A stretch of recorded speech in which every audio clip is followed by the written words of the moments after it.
Good morning, Nigerian 2120. Clear for takeoff. 3-4 back. What's that? A mysterious sound. So as soon as this aircraft took off, You got 4 low pressure loads. there was basically no surviving. The air brake thing just broke. Smoke. Well, take a look. They think they've got a hydraulic problem. You've lost all hydraulics. A confounding series of We're failures. declaring an emergency. We are having flight control problems. Southie 738. Now they have to grapple with this blaze. There's smoke in the back. Real bad. A raging inferno. This thing would have been like a torch. It's pandemonium inside the cabin. Bodies were falling out of the aircraft. There it is, 2 miles out. I have no control. And he had no idea what would ensue when he lowered that landing gear. 261 people Landing gear down. on the brink of disaster.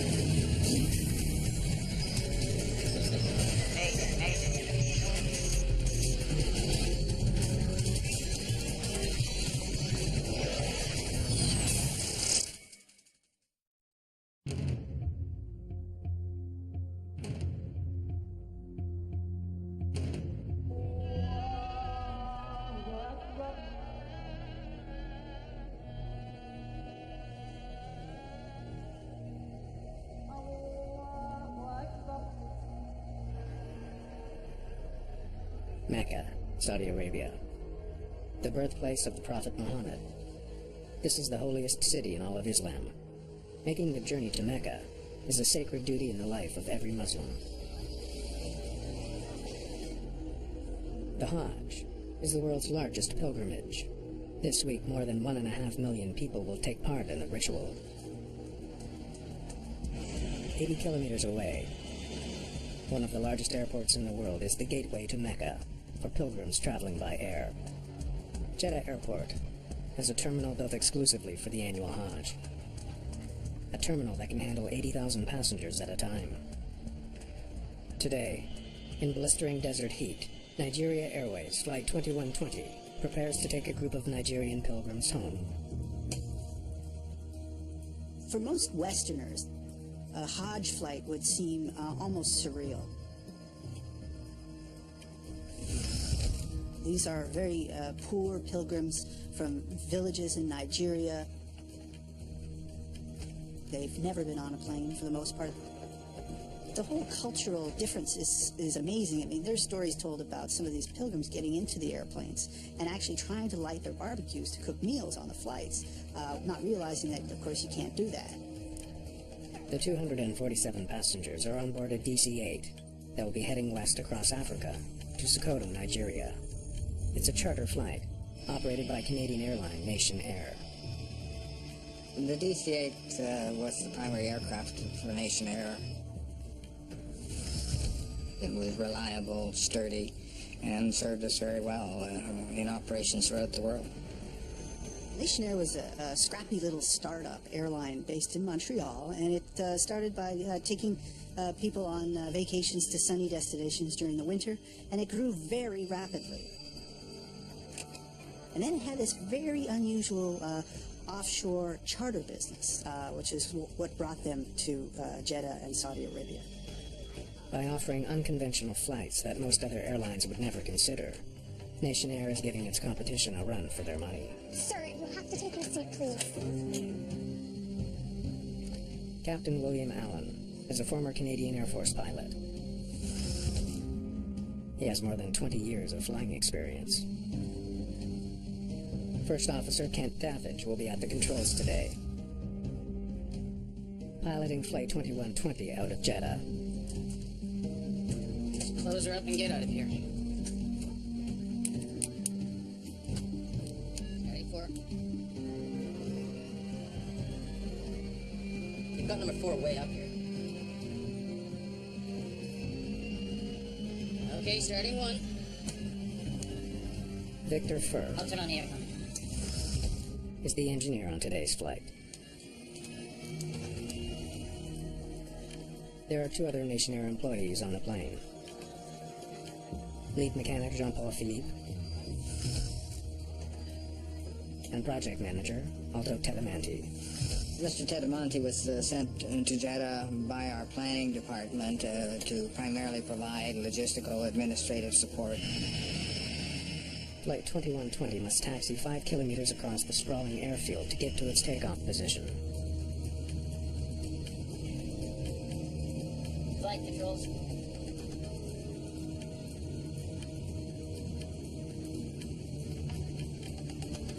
Check. It's a long way around. Yep. Good morning, Nigerian crew 120. Cleared for takeoff, 3-4 left. At 8:26 a.m., it's already 30 degrees outside.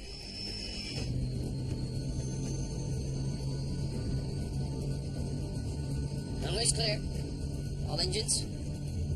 Okay, you have control. I have control. Stable. Brakes released. Set max thrust. Max thrust. Davidge powers the DC-8 down the runway. So early in the takeoff roll, they hear a loud sound in the cockpit.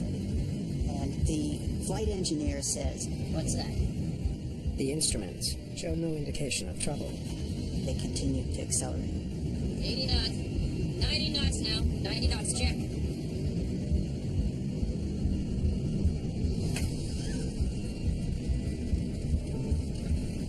Sort of a shimmy.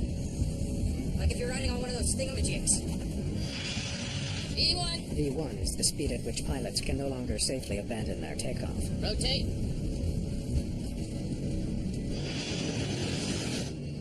Positive rate. Gear up. Nigerian 2120 airborne. 29. Flight 2120 is now climbing through 1,500 feet.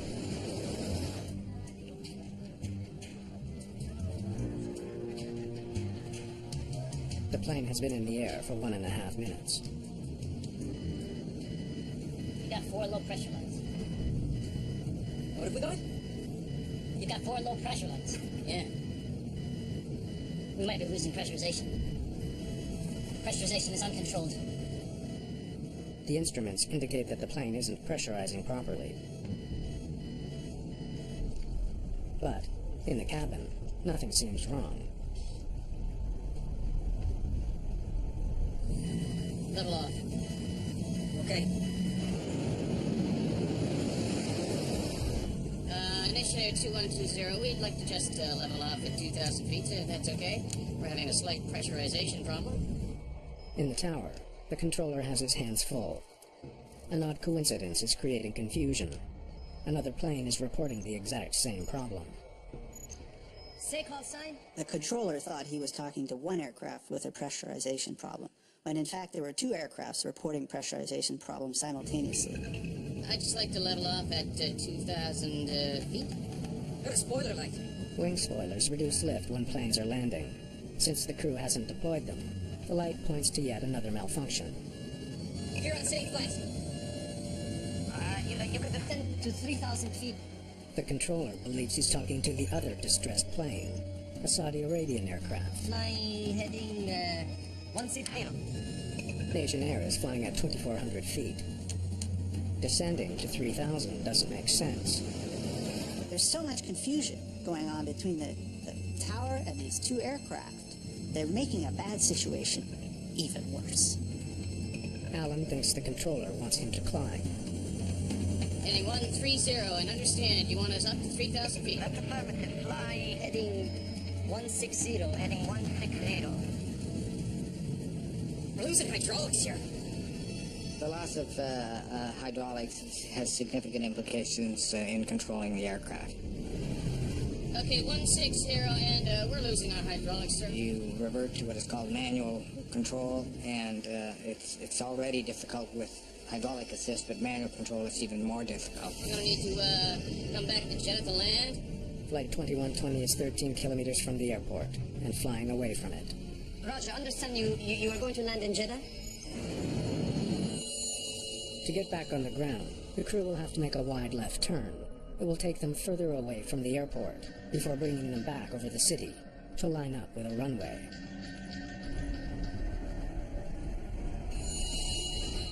In the cabin, the first signs of trouble.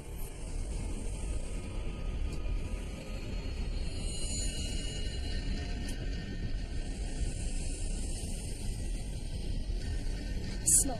I smell smoke. Where? I'll take a look. The Nation Air mechanic is about to discover the terrifying truth behind Flight 2120's mysterious mechanical failures. Amid growing confusion in the cockpit, the pilots of Flight 2120 still don't know that there's smoke in the cabin. All they're dealing with is just all the alarm bells going off to indicate that equipment is failing left, right, and center. But mechanic Jean-Paul Philippe realizes they're in serious trouble. An onboard fire has the potential to consume the entire aircraft in seconds. The air brake thing just broke. We got a flaps well nice. Less than 3 minutes after takeoff, passengers begin to notice something's wrong. Okay, sir, we have a problem. We're leveling here right at the moment. Level off right now. Right now, level off. We're level 3. The controller still believes he's talking to another plane. Yeah, I will give you further instructions. And right now, 3,000 feet. Jeddah Airport is now 20 kilometers away. With the heaviest smoke at the back of the plane, passengers rush forward, desperate for air. Okay, leveling at 3,000 feet. If you could give us a heading back toward the runway. We're declaring an emergency. We'll advise you of the problem. We're declaring an emergency at this time. Roger, confirm you would like to be runway 16. No, 34 would be better. We're going to need time to get ready for the landing. So we have confusion between the two planes in the tower. We have, unbeknownst to the pilot and the crew in the cockpit, smoke billowing into the passenger's seat area. There's smoke in the back, real bad. Yeah, we're heading back. We've got a hydraulic problem, Jay. So this is the first indication that the pilot has of anything going on in the back of the plane. Yeah, just tell them we'll be returning to Jeddah. They think they've got a hydraulic problem. Now they have to grapple with this blaze that is spreading through the rear of the aircraft. So things are rapidly spinning out of control. Okay, let's get squared away and see what we've got here, please. In the cabin, it's becoming almost impossible to breathe. And Jeddah is still 19 kilometers away. We've lost all hydraulics.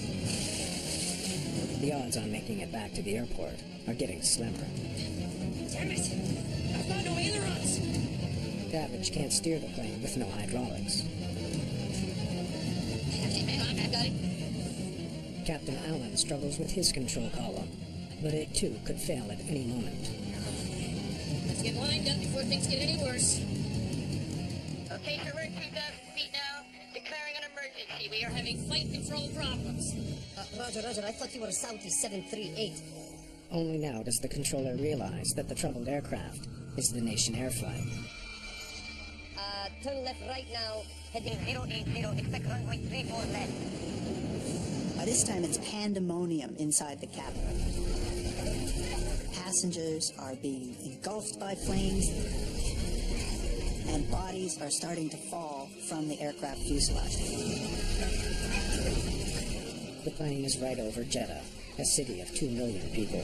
Bodies were falling out of the aircraft 11 miles from the airport.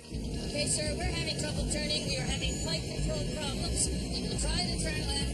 We are having flight control problems. In the situation, it would have made certainly controlling the aircraft for an approach and landing very, very difficult.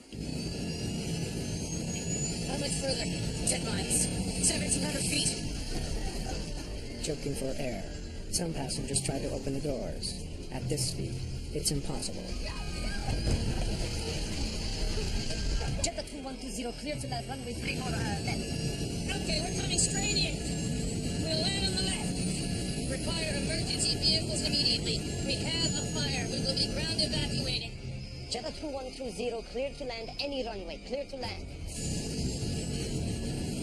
2 miles out. All right. Let's get on the ground. I lost elevators. I got no control. Landing gear down.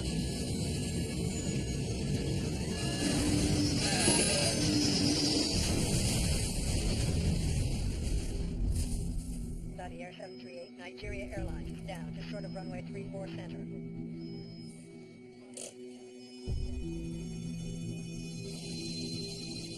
The fiery explosion and sudden impact with the ground has all but obliterated Flight 2120. A trail of black debris stained the desert half a mile short of Jedda's main airport. Little was left of the DC-8, such was the force of the impact. 247 passengers and 14 crew are dead. This is the worst accident ever for a Canadian airline, and the deadliest crash of a DC-8 in history.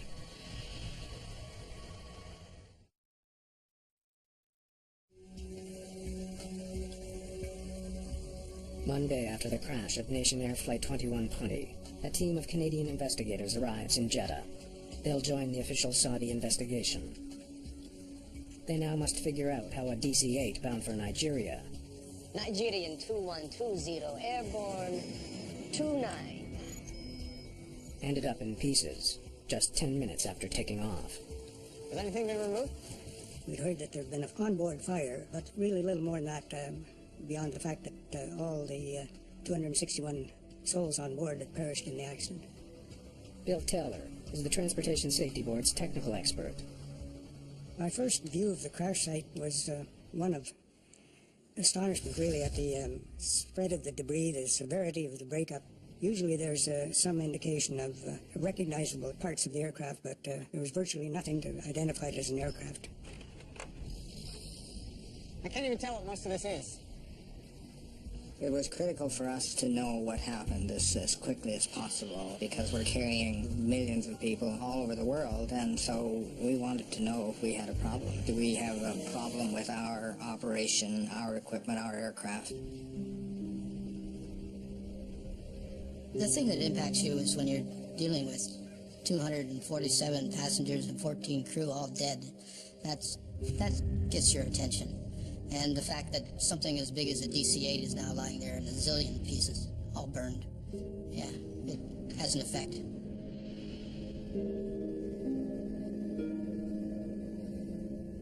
I was responsible for performing a site survey which identified the location of the major parts of the wreckage and searching for evidence of the source of the onboard fire.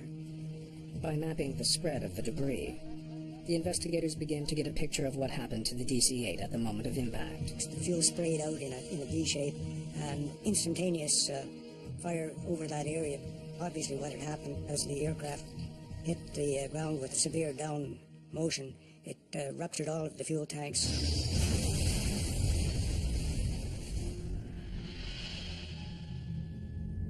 The main wreckage sprawls across a stretch of desert 400 meters long and 200 meters wide. A body was found 11 miles back from the crash site, so the crash site actually starts 11 miles back. So it's like 12 miles of things falling out of the airplane and people falling out of the airplane. We did see that whole sections of seats were melted and charred, and obviously had people in them when they fell. And everybody was very bad injuries. Let's just leave it at that. The most important question for investigators is where did the fire start? But with so much of the plane so badly burned, it will be hard to plot the progress of the fire. They need to distinguish between pieces that burned in the air from those that caught fire on the ground. Got small mag. Damage from an in-flight fire is usually considerably greater than ground fire because of the extra heat developed from the airflow, giving the blowtorch effect, and the effect on the metal is to heat it to the point where it's almost molten, whereas in a post-crash fire, it's an even coating, and any material that melts drips straight down. The wreckage from the front of the plane shows the least amount of fire damage. Remnants from the center fuselage are the most severely burned. This indicates that the fire likely began in the plane's midsection. The center fuel cell had been penetrated by the fire because there was one part of that wall that you could see a clear burn-through pattern in the wall. We found that the tail section of the airplane was covered with molten aluminum, indicating that the airstream had brought parts of the melting airplane back. It's clear the fire grew hot enough to melt the fuselage before the plane hit the ground. But how the fire started is still a mystery. Let's get all these pieces back to the hangar. The Saudi government provides a hangar for the investigators to conduct a more in-depth analysis of the wreckage. The lead investigator on the case is the Transportation Safety Board of Canada's Ron Coleman. We knew that parts of the airplane had melted and part of the cabin had burned away underneath the passengers.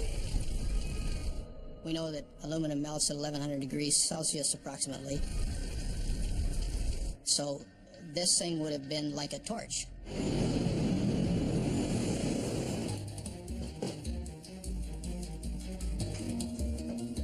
Before investigators can reach any conclusions about what caused the crash, Nation Air puts forward a theory of their own.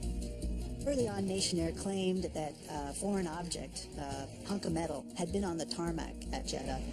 Nation Air makes that claim after learning remnants of blown tires were found on the runway. However, the Saudi aviation authorities said there was no evidence of any foreign object on the tarmac at any time before or after the crash. Canadian investigators now face two very different, but equally disturbing possibilities. Either Nation Air is rushing to judgment about why one of its planes went down, or the Saudi Aviation Authority is attempting a cover-up.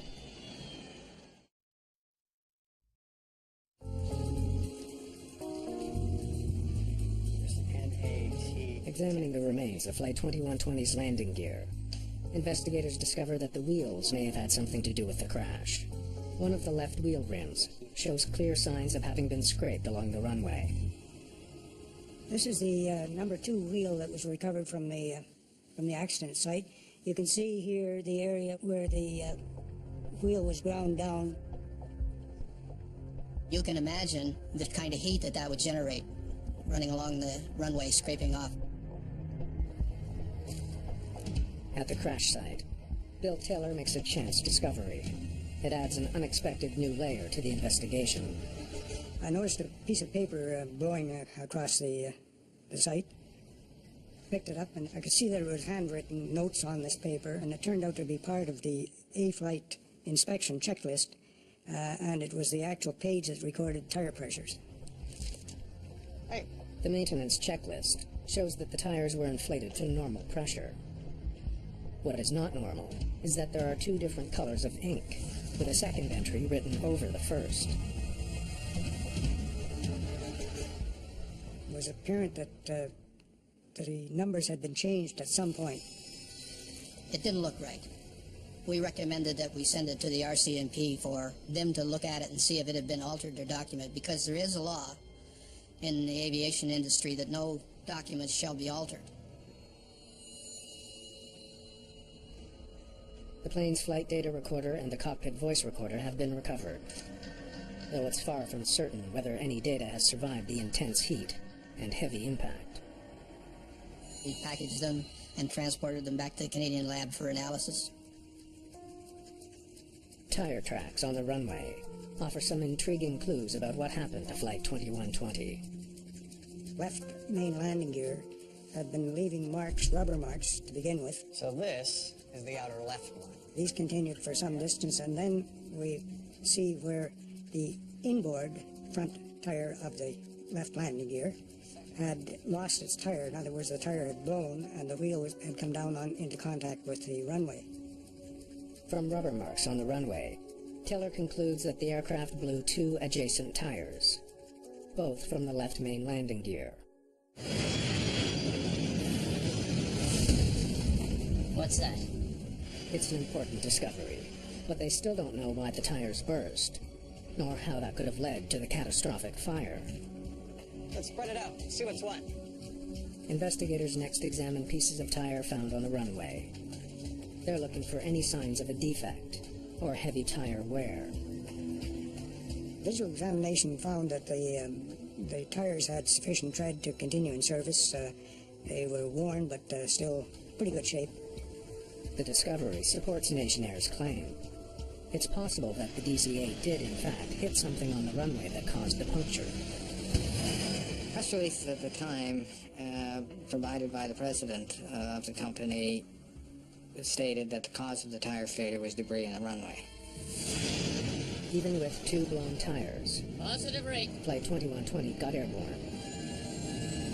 The connection between the blown tires and the calamity that consumed the plane still isn't clear. Okay, let's get squared away and see what we've got here, please.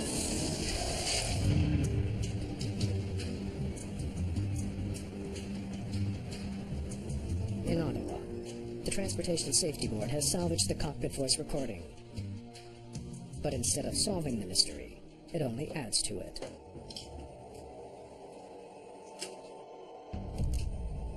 What's that? We got a flat tire, you figure?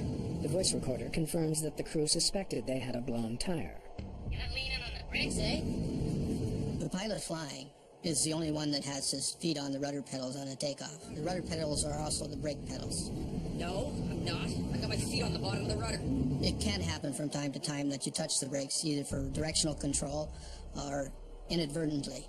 And I assume that that's what the captain thought, that he might have inadvertently touched the brake pedals. It's common for pilots to take off with blown tires. It's considered less dangerous than aborting a takeoff at high speeds. Tire failures at the time were not an uncommon event, nor are they today. You take off successfully, continue en route, and land at destination without adverse consequences. I'm doing only 3,000 feet, and if you could give us a heading back toward the runway. The Nation Air crew finally does declare an emergency. We're declaring an emergency. We're advised of the problem. We're declaring an emergency at this time. It's then that the air traffic controller realizes his mistake. Roger, I thought you were Southeast 738. There was another flight coming inbound that was having problems, and the air traffic controller thought that he was talking to the other aircraft. Roger, confirm you would like to be... Investigators wonder if that confusion contributed to the disaster by delaying the DC-8's return to Jeddah. No, 34 would be better. We're going to need time to get ready for the landing. But after studying air traffic communication transcripts and analyzing the flight path, they determined that the mix-up did not add any time to the return journey. As it turns out, this didn't have any effect on the eventual crashing of the aircraft.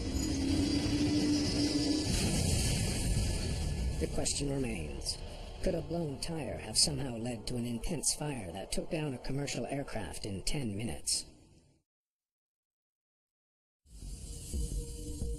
At the RCMP Forensics Lab, technicians have analyzed the maintenance log from Nation Air Flight 2120. Tests revealed 2 layers of ink on the log entries. The readings for the tire pressure were written over, and the actual readings that were underneath showed 20 to 30 psi below the required levels to operate the plane and tires safely. So the only conclusion that you could make from that is that the entries were falsified. Tell me what the plan was for the tires. With this troubling new information, investigators now turn their attention to the mechanics who last worked on the plane. They learned that 4 days before the crash, at a stop in Ghana, Africa, mechanics wanted to change the tires. The tread was beginning to wear, and the pressure was low.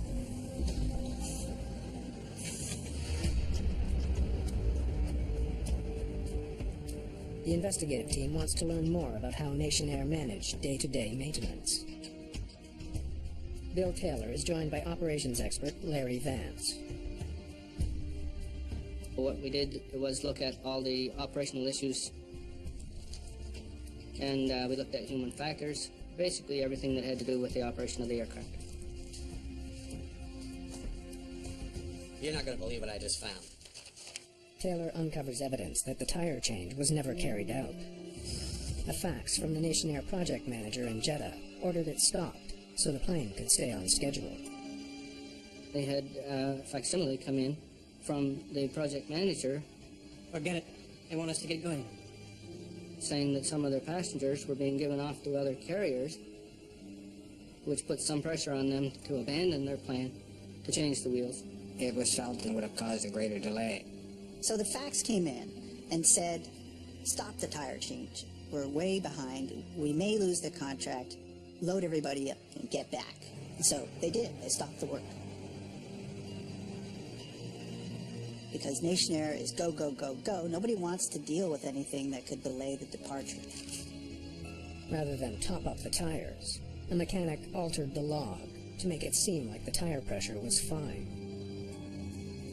There's no indication that they ever added pressure to the tires to actually inflate them to that. They just simply made the books look right.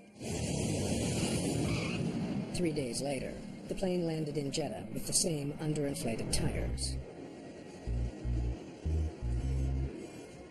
At 5 a.m. the following morning, the crew arrived for pre-flight checks.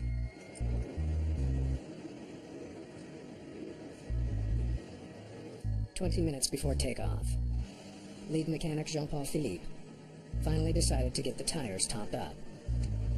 He had waited for quite a long time. I believe the passengers were on board and the baggage was on board. Basically, the flight was ready to leave when he finally decided it was the right thing to do to try and get nitrogen. All the tanks are empty. Aircraft tires are inflated with nitrogen, not air. Nitrogen does not expand as much as air. It's also less flammable. He actually made an attempt to find nitrogen to top the tires up. Listen, I just need to top up 2 tires. That's it. Philippe asked another airline to help. I just need to top up 2 tires. They had nitrogen bottles, but they were empty. That didn't go very well. It was reported to us that the project manager just simply said, forget it. We're not going to get nitrogen. We're going to go without topping up the tires. And away they went. He's not a commercial pilot or a trained mechanic. Investigators now conclude that the project manager's lack of experience was a critical factor in the accident. He was making operational type decisions on behalf of, or instead of, some of the people who should have been making the decisions themselves and putting a stop to things like allowing the aircraft to fly with underinflated tires. Oh, let me guess, we gotta go. It was something new and was to have actually assisted us in being better prepared and operating more effectively. In hindsight, the irony is where the reverse actually happened, that additional pressure was put on the crews. Any decision to take off with an unworthy airplane or tires that were low ultimately should have been communicated to the captain, because the captain is the person that's responsible for the safety of the airplane and the crew. But that didn't happen. No one in the cockpit was likely aware the tires were underinflated before takeoff. I don't think this flight engineer would find it significant to see that values and the tire pressures were changed, as that is not an unusual occurrence on a journey log. Incorrect values are entered and they're changed or fixed. Before it crashed, claiming 261 lives, the same plane took off and landed 7 times with the underinflated tires. Records show that the plane's loaded weight was about the same for each flight. So why did the tires blow on July 11th at Jeddah? How long is that taxiway anyway? Investigators suspect the answer relates to the sheer size of the airport, combined with extreme desert temperatures. It was something like 11 minutes of taxiing with several turns, so it was a long taxi before they even started the takeoff run. They taxied for 5 kilometers. The tires must have been burning up on the tarmac. The DC-8's main landing gear consists of a left and right bogie, each with 4 wheels. Uniform tire pressure is important. It ensures the weight of the plane is distributed evenly amongst all 8 wheels. When you have an underinflated tire, that total weight then is distributed over the remaining wheels. It would be felt on the axle mate of the low-pressure tire. We calculated, using our weight and balance figures, that the pressure for that day would have been 183 psi. It's pretty clear from the RCMP investigation that one of the tires was 155 psi. That's 28 pounds per square inch below the safe level. Added to that, The effects of a long taxi run on a scorchingly hot taxiway. During taxi, there's an opportune time for tires to heat, and particularly tires that are underinflated, to heat up, flex, and so on. When you get over deflection or excessive bending in that area, it generates heat. You generate enough heat, the nylon begins to melt and pulls apart. Tire blows.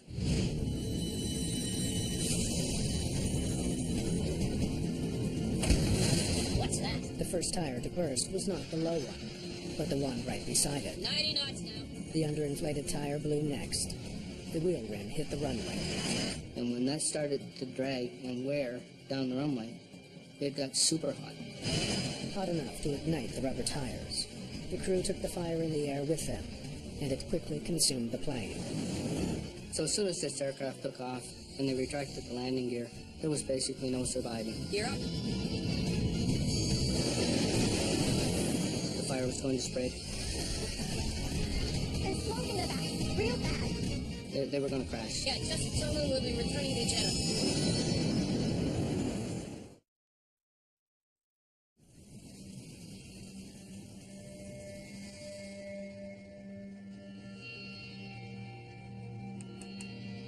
It's all over 10 seconds after they lift off. When the aircraft got airborne, positive rate, gear up, and the gear went into the wheel wells on fire. Unfortunately, the DC-8 did not have any heat or fire indication to tell the crew that they had a problem with the landing gear, the wheel well area.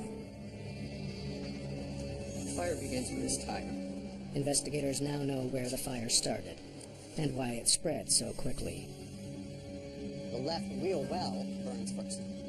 Using the remnants of tire and perhaps hydraulic fluid as the fuel, this fire continued to burn in the wheel well. We might be losing pressurization. Pressurization is uncontrolled. Next, this bundle of wires. Wiring for the spoiler light. Where's the spoiler light? Fire spreading fast. It's reached here, the main hydraulic line. We're losing hydraulics here. By now, the fire's reached the very top of the wheel well. It's eating through the emergency wheel brake. The air brake thing just broke. Then the fire hits the right wheel well, and this bundle of wires shorts out the flap stop light. We have electrical wires, we have hydraulic fluid, all highly flammable. We've got a flap slot light. And you've got the air rushing at you at 240 knots. Now, the fire breaches the wheel well, making its way up towards the cabin, burning through the aileron controls on the first officer's side. Damn it! I've got no ailerons! Clearly, a fire in the wheel well is a very dangerous thing because of what's in the wheel well. This is the way the airplanes have been designed, and they function fairly well until something like this happens and we find out, oh, perhaps that wasn't a very good place to put this. Once it's burned through the main fuel tank here, it's all over.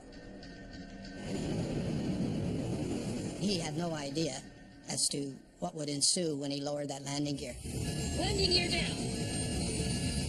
The fire had compromised the structure to the point where when this action of lowering the gear took place, it destroyed the airframe.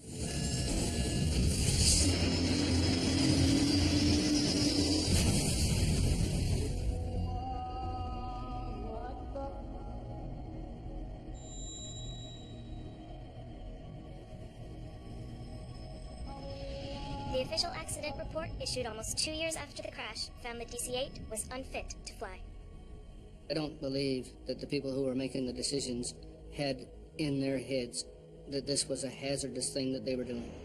The report lists several causes for the crash, including the lack of fire prevention equipment in the wheel wells, and the decision to release the plane with underinflated tires.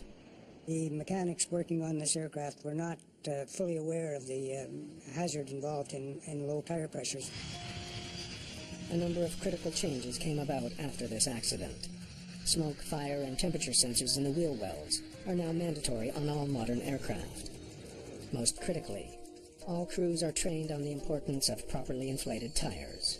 Forget it. They want us to get going. The accident was a major factor in the collapse of Nation Air in 1993. The accident, I think, was probably the beginning of the end. Our emphasis of production over protection really identified the main weakness in the company. Oh, let me guess. No, we gotta go. You can only pressure your people to cut corners so many times and put pressure on them to keep to schedule so many times and put dollars ahead of safety so many times before something will go terribly wrong like it did in this Nation Air crash.